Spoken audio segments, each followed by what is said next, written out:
बहू, जीन्स पहनने की ज़रूरत नहीं। आज श्रुति सुबह सुबह अपने पुराने जीन्स पैंट और टॉप को देख रही थी और सोच रही थी, कल तो पति के साथ मनाली घूमने जाना है और ये जीन्स पैंट टॉप तो काफ़ी रफ हो चुके हैं। ऐसा करती हूँ, बाजार जाकर नई ड्रेस ले आती हूँ।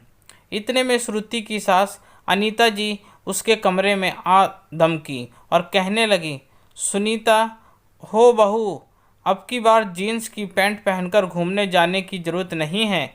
अगर घूमना है तो सादे कपड़ों में घूम सकती हो, समझ गई। अनीता जी ने बेटे के ऑफिस जाने के बाद अपनी बहू श्रुति को डांटते हुए कहा, माफ़ करना माँ जी, मैं मनाली जाकर सूट सलवार में थोड़ी घूमूंगी।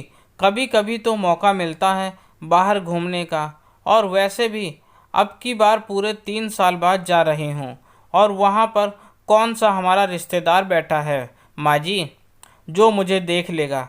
श्रुति ने अपनी सास से कहा, मैं सब समझती हूँ बहू, तुम कल ही सब फोटो फेसबुक और व्हाट्सएप पर भी लगा दोगी और सभी रिश्तेदार मुझे फ़ोन करके कहेंगे कि देखो तुम्हारी बहू कितनी बेशर्म है और छोटे छोटे कपड़ों में और पैंट पहनकर फ़ोटो लगा रखी है। मैं यह सब बर्दाश्त नहीं करूँगी। अगर जाना ही है तो सूट सलवार और साड़ी में भी जा सकती हो, क्योंकि तुम्हें किसी को दिखाना थोड़ी है। पति के साथ ही तो जा रही हो, किसी और के साथ नहीं। सासू माँ ने गुस्से में भरकर कहा, माफ़ी चाहूँगी माँ जी, मैंने आपकी पुरानी एल्बम में आपकी फ़ोटो देखी है जिसमें आप ससुर जी के साथ पैंट पहनकर घूम रहे हैं, कभी शिमला तो कभी मसूरी। तब आप क्यों पहन कर गए थे माँ जी? आपको किसे दिखाना था? क्योंकि आप भी तो अपने पति के साथ ही जा रहे थे ना, किसी और के साथ थोड़ी जा रहे थे।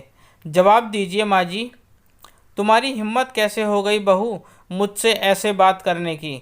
अनीता जी ने कहा। माँ जी, जैसा सवाल आपने मुझसे किया था मैंने भी उसी अंदाज में आपसे पूछा है। श्रुति ने कहा, मैंने एक बार कह दिया तो कह दिया कि मैं ऐसे कपड़े पहनकर तुम्हें वहाँ जाने की अनुमति कतई नहीं दूंगी। हमारा टाइम और था जब हम फेसबुक और व्हाट्सएप यूज़ नहीं करते थे और ना ही अपने छोटे छोटे कपड़ों में और पैंट पहनकर कोई कहीं फ़ोटो डालते थे। अनीता जी ने कहा, माँ जी, आपके ज़माने की महिलाएं भी कहाँ पैंट पहनती थीं। मेरी मम्मी ने कभी भी पैंट नहीं पहनी क्योंकि उनको शौक़ नहीं था। मैं इसमें आपको भी गलत नहीं ठहरा रही हूँ, क्योंकि आपको अच्छा लगता था तो आपने अपनी पसंद के कपड़े पहने, लेकिन आपको कोई हक नहीं है मुझसे इस तरह की बातें कहें, क्योंकि आपके बेटे खुद ही चाहते हैं कि मैं वहाँ पर जीन्स पहनकर जाऊँ। जब आपके बेटे शाम को घर आएंगे तो आप उन्हीं से बात कर लीजिएगा।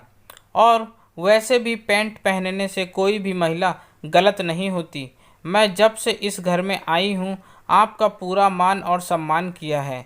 आप कपड़ों को बीच में क्यों ला रहे हैं माँ जी? मैंने बहुत सी ऐसी औरतें देखी हैं जो घूंघट निकाल कर भी अपने सास ससुर को गाली देती हैं, तो ऐसे कपड़े पहनना कर क्या करेंगे आप? क्या आपको मंजूर होगा कि मैं भी सूट पहनकर और सर पर बड़ा सा दुपट्टा लेकर दिन रात आपको गाली देती रहूं?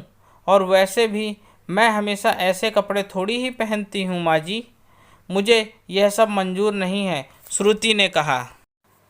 बहू की बातों का अनीता जी के पास कोई जवाब नहीं था और उन्होंने कुछ न बोलना ही ज़रूरी समझा। आखिर बहू ने भी तो ठीक ही कहा था। प्रिय पाठकों, पैंट पहनने से बहू बुरी नहीं हो जाती और हमेशा सूट और साड़ियाँ पहनने वाली बहुएं ही सही नहीं होती। सबकी अपनी पसंद है। पहनावे से किसी के करैक्टर का और उसकी सोच का अंदाज़ा नहीं लगाना चाहिए। कुछ तो लोग कहेंगे, लोगों का काम है कहना, इसलिए उनकी परवाह मत करिए। अपनी पसंद के कपड़े पहनने में कोई बुराई नहीं है, यह आपका निजी निर्णय है। कहानी पढ़ने और सुनने के लिए सभी दोस्तों का बहुत बहुत धन्यवाद। अगर आपको मेरी ये कहानी पसंद आई हो तो लाइक और कमेंट ज़रूर कीजिए और बताइए कि आपको कहानी कैसी लगी और मुझे सब्सक्राइब भी करें। आपका अपना दोस्त, धन्यवाद।